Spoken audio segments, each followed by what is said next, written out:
आइए, सुनिए, देखिए, समझिए सनातन सत्य। जैसी दृष्टि वैसी सृष्टि, दृष्टि विज्ञान। कुदरत, कुदरती रचना एवं कुदरत के कानून से शाश्वत सुख की प्राप्ति। जोधपुर के परम पूज्य महात्मा उपासक प्रोफेसर डॉक्टर सोहन राज तातेड़ के निर्देशन में सनातन सत्य। जैसी दृष्टि वैसी सृष्टि, दृष्टि विज्ञान।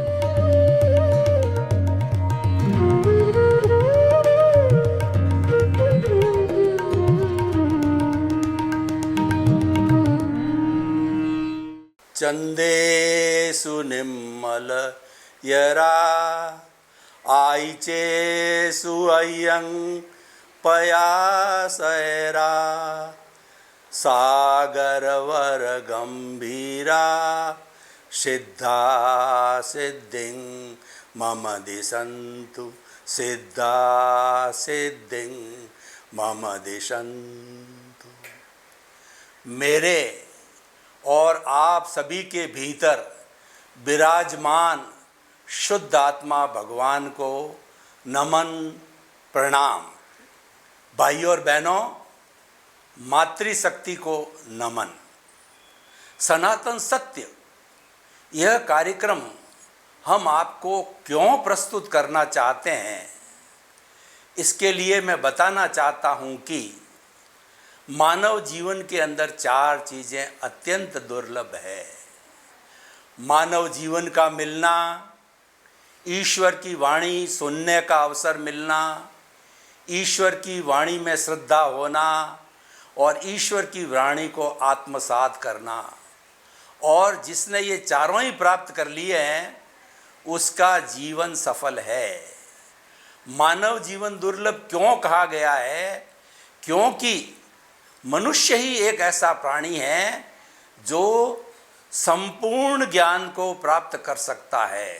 संपूर्ण ज्ञान का अर्थ हो गया केवल ज्ञान। 360 डिग्री के ज्ञान को केवल ज्ञान कहते हैं। और जब यह ज्ञान कोई भी इस औदारिक शरीर वाला मनुष्य प्राप्त कर लेता है तो इस औदारिक शरीर के अंदर वह स्वतः ही भगवान ईश्वर परमात्मा बन जाता है।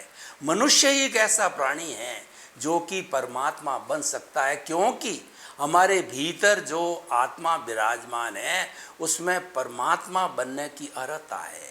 अब हम परमात्मा कैसे बने, उसके लिए हमें सनातन सत्य, यूनिवर्सल ट्रुथ, सार्वभौम सत्य की आवश्यकता रहती है कि what is the ultimate reality of this ब्रह्मांड, of this cosmos, of this world. वो हम सनातन सत्य के माध्यम से आपको देना चाहते हैं।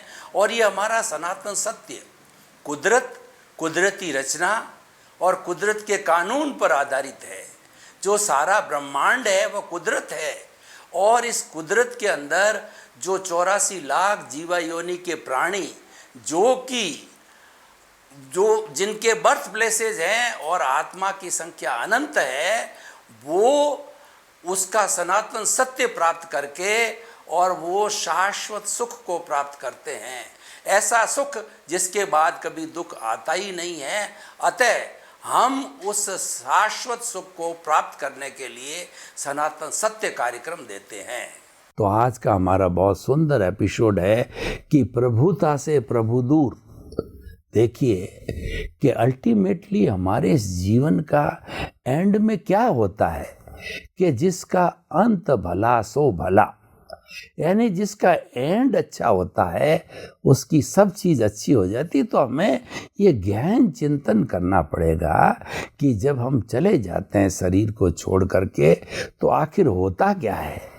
तो ये आखिर होता क्या है, ये समझने के लिए सनातन सत्य कार्यक्रम बहुत गहराई से दिया जाता है। एक एक पहलू पर प्रकाश डाला जाता है कि भाई आखिर में मैं कौन हूँ, मैं कहाँ से आया हूँ, मुझे कहाँ जाना है, मुझे भूत भविष्य वर्तमान तीनों की कल्पना करना है, तीनों को अखंड रूप के अंदर जोड़ना है और सोचना है। ऐसा नहीं कि बस ये शरीर है और यहीं तक एंड है, खाओ पियो और मौज करो, जो वेस्टर्न सिविलाइजेशन सोचती है कि eat drink and B Mary, खाओ पियो ऐश करो। और उसके साथ साथ के अंदर जो चारवाक थ्योरी क्या सोचती है, ये ध्यान देना बहुत ज़रूरी है। उससे आपको इस सनातन सत्य की जो लॉजिकली जो आवश्यकता समझ में आएगी कि जो चारवाक दर्शन है वो क्या कहता है। वो कहता है कि ये जो शरीर है वो पंचभूतात्मक है, पृथ्वी जल अग्नि वायु और आकाश। इन 5 भूतों के मिलने से, शरीर के बनने से ऑटोमेटिकली इसके अंदर मादकता पैदा हो जाती है, चेतना आ जाती है। कैसे? तो वो बताते हैं कि लोग जो शराब बनाते हैं जिसमें गुड़ है और जो जवार है और भी कई चीज़ें डाल करके ज़मीन के अंदर बर्तन के, मिट्टी के बर्तन में डाल के उसको सड़ाते हैं, तो उसको सड़ाने से ऑटोमेटिकली जो उसमें मादकता आ जाती है। बनाते हैं उस शराब को, जो है मादकता पैदा करने के लिए कुछ नहीं किया जाता है, वो तो ऑटोमेटिकली पैदा होती है। तो जैसे उसकी शराब में मादकता पैदा होती है, इन 5 भूतों से ही ये शरीर बनते हुए चेतना आ जाती है। न चेतना पहले थी न आगे रहेगी, इस शरीर के साथ ही शरीर गया और चेतना गई।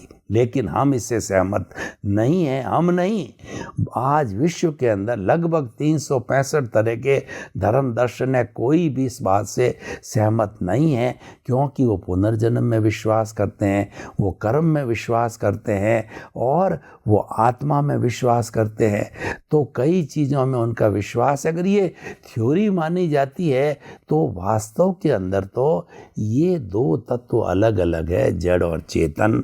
आत्मा अलग है और शरीर अलग है। इस तत्व को जो है वो माना गया है और इसके आधार पे सारी तत्व मीमांसा, ज्ञान मीमांसा, आचार मीमांसा, अलग अलग जो है इसकी मीमांसाएं बनी हैं। तो जो आज का हमारा विषय है कि प्रभुता से प्रभु दूर। देखिए, प्रभु मतलब ईश्वर, प्रभु मतलब भगवान। हमने भारतीय संस्कृति के अंदर, हर धर्म दर्शन ने ईश्वर को एक ऐसा जो है शाश्वत सत्य माना है, ब्रह्म रूप के अंदर माना है, ईश्वर रूप में माना है, जो समस्त गुणों वाला है, उसमें कोई दोष नहीं है। जो एब्सोल्यूट निर्दोष है वह ईश्वर है। तो ये उसके लिए माना गया है। और हमारी सनातन सत्य की जो मान्यता है कि जो भीतर जिंदा भगवान बैठा है वही ईश्वर। हमारा फंडामेंटल यही है कि एक तो मूर्ति का भगवान है और एक ये जिंदा भगवान है जो भीतर बैठा है। मूर्ति के भगवान को हम जो है उनको सम्मान देते हैं। मंदिर में आप जाओ, हमारी कोई प्रतिक्रिया नहीं, हम उसके प्रति जो है श्रद्धा की भावना रखते हैं। लेकिन जो जिंदा भगवान है, मैं जो बात कर रहा हूँ, जिंदा भगवान बोल रहा है, उसकी साक्षी की क्या जरूरत है। आप सुबह से शाम तक खाते हो, पीते हो, उठते हो, बैठते हो, आप सोते हो, काम करते हो, कमाते हो, ये सारा कौन कराता है? ये जिंदा भगवान करवाता है। और ये बड़ी एक सामान्य, इतनी सुंदर प्रक्रिया है कि सामान्य स्थिति के अंदर ये जितने भी असंख्य अनंत जीवित प्राणी हैं, वो उसमें हमको भेद दिखाई देता है। ये पेड़ है, ये पौधा है, ये गाय है, ये भैंस है, ये बैल है, ये राम है, ये कृष्ण है। तो ये सारा तो भेद दिखाई देता है। लेकिन जो स्वतंत्र रूप से प्रभु है, ईश्वर है, भगवान है, वो सब में एक सा है। यानी आत्मा की दृष्टि से सबको ईश्वर बनने की स्वतंत्रता है। स्वतंत्रता नहीं, योग्यता है। और हर प्राणी ईश्वर बन सकता है। उसको करना क्या पड़ेगा? उसको करना पड़ेगा कि प्रभुता से प्रभु दूर, यानी जो प्रभुता का तत्व है, जो कि प्रभु को प्रभु बनने में दूर कर रहा है, उस प्रभुता के तत्व को हटाना पड़ेगा। मुख्य निष्कर्ष की बात यह है। तो अब देखिए, भगवान महावीर ने कहा, अपना सच में से जा मैतिंग भुए सुकप है, कि आप मेरे को महावीर भगवान की माला फेरो, जानो मानो और मेरा जो है सारा साहित्य पढ़ो, उससे आपका लाभ नहीं होने वाला है, उससे आपको मुक्ति नहीं मिलने वाली है। आपको मुक्ति मानने के लिए जो रास्ता मैंने अख्तियार किया और मैंने ज्ञाता दृष्टा बन कर के जिस रास्ते पर 12.5 वर्ष तक तपस्या करी और मेरे सारे कर्मों को खपाया, और खपा करके मैंने जो है 12.5 वर्ष के बाद में जो है वो क्षीण मोह करके मैं वीतराग बना, और फिर जो है केवल ज्ञानी बना, और उसके बाद के अंदर 30 वर्ष तक जो है केवल ज्ञानी अरियंत के रूप में प्रवचन करके 72.5 वर्ष की अवस्था में मैं सिद्ध बुद्ध मुक्त और परमानेंट ईश्वर बना। देखिए, और केवल ज्ञान वीतराग होते ही वो ईश्वर बन जाता है। कैसा ईश्वर? साक्षात इस शरीर में ईश्वर बन गया। राम मनुष्य के शरीर में थे, कृष्ण मनुष्य के शरीर में थे, लेकिन वो ईश्वर के रूप थे। ईश्वर के जैसा उनका विराट स्वरूप था, और राम लगते थे हमारे जैसे ईश्वर ही। लेकिन राम जो है, उन्होंने कितने कितने बड़े कार्य किए और मुक्ति को गए। वो भगवान स्वरूप थे। तो हम क्या कहना चाहते हैं कि आपको भी ईश्वर बनना है, तो आप प्रभुता से प्रभु दूर, आप प्रभुता से दूर रहो। प्रभुता क्या है? अहंकार। ये अहंकार तत्व ऐसा बीच में है जो प्रभु को प्रभु बनने नहीं देता, प्रभु के स्वरूप की ओर नहीं जाने देता। इसको आप अलग कर दो। ये बुराई है, ये अशुद्धि है, और ये राग द्वेष रूप के अंदर है, ये पौद्गलिक है। इसको अगर धो कर के अलग करोगे तो अलग करने पर आप स्वयं ईश्वर बन सकते हो। इसीलिए ईश्वर हमेशा प्रभुता से दूर रहता है, वो लघुता के साथ रहता है, और लघुता का दूसरा नाम ईश्वर है। लघुता का मतलब विनय भाव, और जो है संभाव, संवर। तो अगर आप प्रभु बनना चाहते हो, आप ईश्वर बनने की प्रक्रिया चाहते हो, तो हम आपको रास्ता बताते हैं। वो रास्ता है संभाव का रास्ता, वो रास्ता है संवर का रास्ता, वो रास्ता है ज्ञाता दृष्टा बनने का रास्ता। क्योंकि जो भीतर प्रभु बैठा है वो तो प्रभु है ही है, शुद्ध स्वरूप में, लेकिन उसको प्रभु बनने से रोक कौन रहा है? उसको रोक रहा है प्रभुता, उसको रोक रहा है कषाय, उसको रोक रहा है अहंकार, उसको रोक रहा है राग द्वेष, उसको रोक रहा है कॉजल बॉडी, लिंग शरीर, कार्मण शरीर, कुछ भी अपने अपने अलग अलग मान्यता, और सबका अर्थ एक ही है। वो अर्थ ये है कि आप अशुद्धि को हटा दीजिए। तो अशुद्धि को हटाने के बाद में अगर 24 कैरेट की लंगड़ी है सोने की, उसके ऊपर मिट्टी हट गई, तो मिट्टी हटते ही तो वो तो लंगड़ी तो शुद्ध स्वरूप में है ही है, वो दिखाई दे देगी। तो इसीलिए क्या है कि हमारा लक्ष्य है वो प्रभु बनने का लक्ष्य है। तो प्रभु बनने के लक्ष्य के लिए हमें एक प्रक्रिया अपनी बढ़ानी पड़ेगी। तो हम आपको बड़े विस्तार से वो प्रक्रिया बताना चाहते हैं। देखिए, हमारे सामने 2 तरह के जगत है, बिल्कुल खुली हुई पुस्तक की तरह। एक तो जगत ये है कि हम परिवार के साथ, समाज के साथ सुबह से शाम तक अपना जीवन यापन करते हैं, ये खुली आँखों का जगत। लेकिन वह भी पूरा जगत नहीं है। पूरा जगत खुली और बंद आँखों का जगत है, दोनों को मिलाते हैं जब पूरा जगत बनता है, लेकिन न मिलाते हैं तो वह अधूरा कॉन्सेप्ट है। तो हम दोनों जगत की बात करेंगे और आपको दृष्टि विज्ञान देंगे। दृष्टि विज्ञान का अर्थ होता है रियल पुरुषार्थ। आप कुछ भी करते रहो, जो पुरुषार्थ आप कर रहे हो, हम आपको कहीं नहीं रोकेंगे, कोई टोकेंगे नहीं, आपकी दखल अंदाजी हम बिल्कुल नहीं करेंगे। 0.00% 1% भी आपके किसी मान्यता में दखल अंदाजी नहीं करें। आप राम को मानते हो, राम को मानिए, अल्लाह को मानते हो, अल्लाह को मानिए, जीसस क्राइस्ट को मानते हो और भगवान महावीर को मानते हो। आपकी स्वतंत्रता है, धार्मिक स्वतंत्रता तो संविधान ने दी और हम भी आपको दे रहे हैं। तो आप मानिए, उसको करिए, हमें कोई ऐतराज़ नहीं है। हम तो आपको ईश्वर बनाना चाहते हैं। ईश्वर बनाने के लिए कॉमन चीज़ सब में आती है, सब ईश्वर बनेंगे। ये जितने भी मान्यता वाले, उसको उस रास्ते पर आना ही पड़ेगा, क्योंकि ईश्वर बनने के लिए जो दरवाज़ा है वह सिंगल दरवाज़ा है।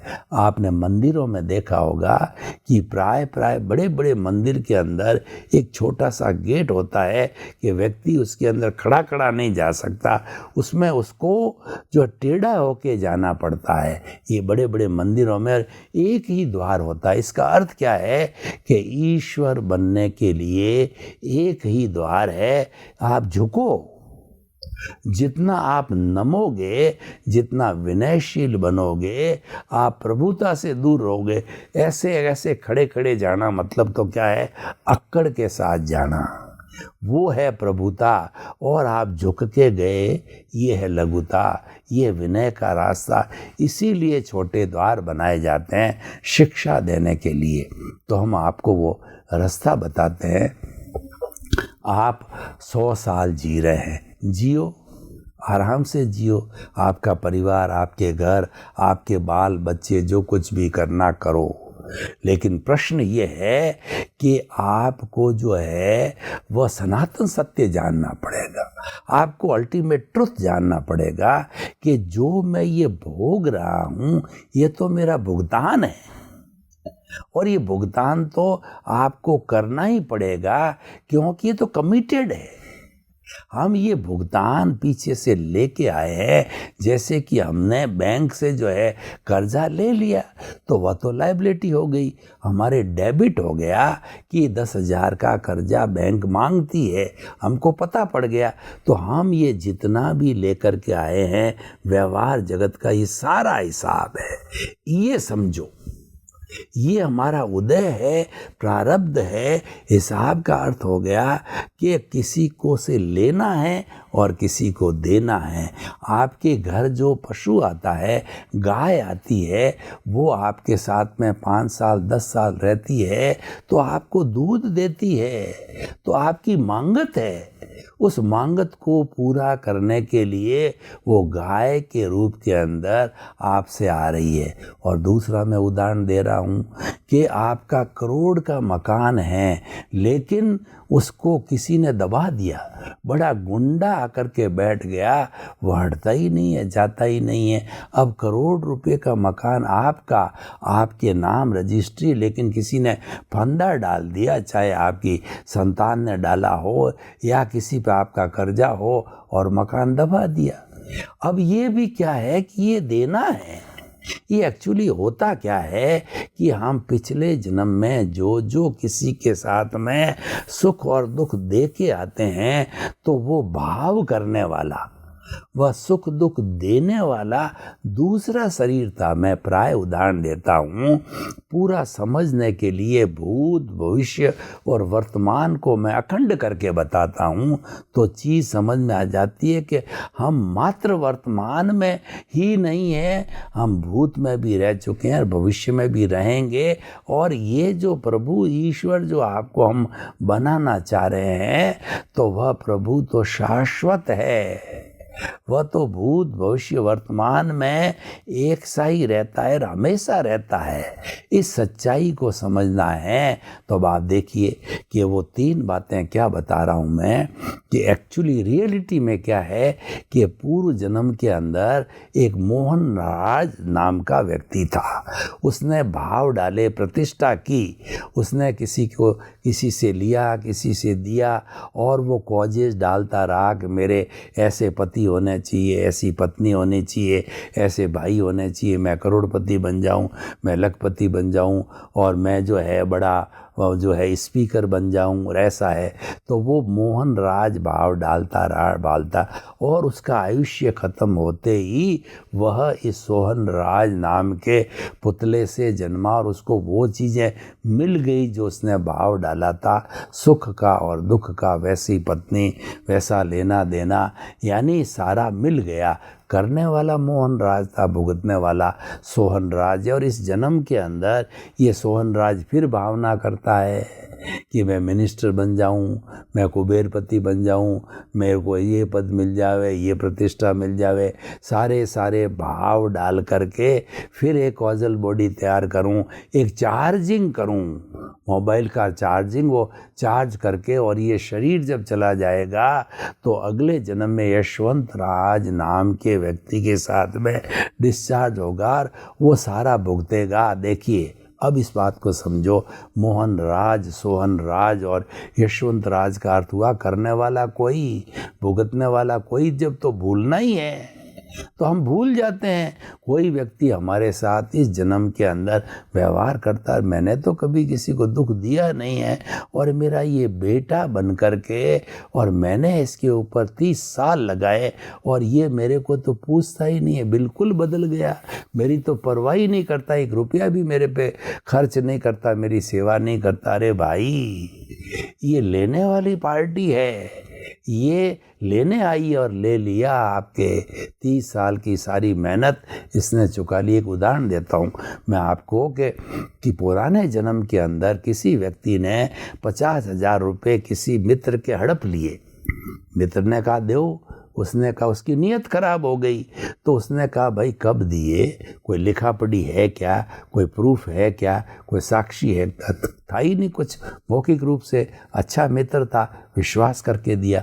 वो दोनों मर गए। अब मरने के बाद देखिए कि नेक्स्ट बर्थ के अंदर जो 50,000 रुपये मांगने वाला है, उसके ब्याज सहित 60,000 रुपये हो गए। तो वो बेटा बन करके आया मांगने वाला, और पहले ही दिन से वो बेटा बीमार रहा, और जिसको चुकाना है वो बाप बना, उसके ऊपर 60,000 पूरे खर्च कर दिए दवाई वगैरह में, और 60,000 पूरे हुए। कहा पिताजी मैं तो चलता हूँ। अरे भाई तू कैसे चलता, अभी तो बड़ा होगा, और तेरे सारे कार्यक्रम मैंने तो तेरा स्वस्थ किया है। पूर्व जन्म के अंदर मैं आपका मित्र था, आपने पैसे खाए थे, पैसे चुकते हो गए, हिसाब क्लियर, अब हमारा कोई कनेक्शन नहीं है, हम चले गए। तो हमारे जीवन के अंदर हिसाब बाकी होता है। वही व्यक्ति बार बार आता है, रोज घंटी बजाता, साहब मेरे 10,000 रुपये दो, तो भाई 5 दिन बाद दूंगा, फिर आया कि हफ्ते भर दूँ, फिर आएगा। वो जब तक घंटी बजाता रहेगा, जब तक कि चुकता नहीं कर दोगे, चुकता कर दोगे कोई नहीं आएगा। दुनिया में लाखों हजारों लोग हैं, सब संपर्क में आते हैं, कोई नहीं आता। ये सब हिसाब है, इसको हिसाब मानो। ये तो हो गया एक सनातन सत्य इस जीवन का। लेना है, देना है, चुकता करना है, करना ही पड़ेगा, लेके आए, उसमें कोई स्वतंत्रता नहीं, कोई ऑप्शन नहीं है। लेकिन सवाल ये है कि हम भ्रम में पड़ गए। हम तो ये देख रहे हैं कि जो जीवन चल रहा, मैंने किया, मैंने करोड़ रुपए कमाए, जबकि पुण्योदय से पैसा आया। बिना पुण्योदय से भाग बिना भूंगड़ो ही नहीं मिले। तो बिना पुण्योदय के कुछ भी नहीं मिलता, सब पुण्योदय से, सब कर्मों से मिलता है। एक राती पाई भी ज़्यादा नहीं मिलती है, एक सांस भी ज़्यादा नहीं ले सकते हो, सब पूर्व निर्धारित। तो हम क्या करें? आप करते रहो, नो डाउट, क्यों करना है, करना ही पड़ेगा। तो फिर उसका कोई ऑप्शन नहीं है। पर हम इसको हमारा पुरुषार्थ मान देते हैं। ये पुरुषार्थ मानना ये अज्ञान है। ये रिलेटिव पुरुषार्थ तो है, नो डाउट, कि वहाँ पैसा कमाते इतनी मेहनत करते हो, पुरुषार्थ है, पर ये रिलेटिव पुरुषार्थ, ये तो नियत है, ये तो नियति का योग है और ये मिलना ही है या जाना ही है। तो इसीलिए ये जो है रिलेटिव पुरुषार्थ, रियल पुरुषार्थ अलग है। रियल पुरुषार्थ बात होता है वह दृष्टि विज्ञान है। वो दृष्टि विज्ञान क्या है कि रियल पुरुषार्थ का अर्थ है कि तुम अल्टीमेट क्या हो। अल्टीमेट ये शरीर नहीं है तो भुगतान के लिए ये तो करता रहेगा, इसको करने दो, इसकी तरफ ज़्यादा झांकना नहीं है। इसको खाली जानना और देखना, वो है तुम हो। तो जानने वाला देखने वाला है वह प्रभु है। और वो प्रभु कहता है कि मैं अहंकार मुझे बिल्कुल प्रिय नहीं है, मैं अहंकारी व्यक्ति के साथ एक क्षण भी नहीं रह सकता और रहते भी नहीं हैं, विनयशील रहते हैं उसके साथ में रहता है। तो अपने आप की पहचान करना और ज्ञाता दृष्टा, किसका ज्ञाता दृष्टा रहना?